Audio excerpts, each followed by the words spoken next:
అందరికీ నమస్కారం.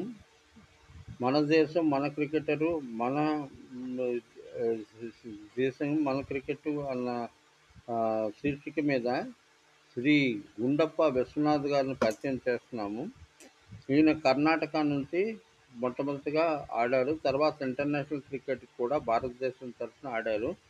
12 ఫిబ్రవరి 1949లో జన్మించారు. ఈయన గొప్పతనం ఏంటంటే flip shot, right hand batsman. Flip shot అని చెప్పేసి ఈయనగా ఆ ఫ్లిప్ షాట్ గాని చేసినట్లయితే తప్పకుండా 4కు చేరుకుంటుందనేటువంటి ఆనాటి నమ్మకం. క్లైవ్ లాయిడ్ దగ్గర నుంచి అందరూ మన్ననలు పొందారు. ఈయన 91 మ్యాచెస్ ఆడారు. ఆడి 6080 పరుగులు చేశారు. 14 సెంచరీలు, 35 హాఫ్ సెంచరీలు చేశారు. సునీల్ గవాస్కర్ గారు ఈయన బహుమతి అవ్వడం విశేషం.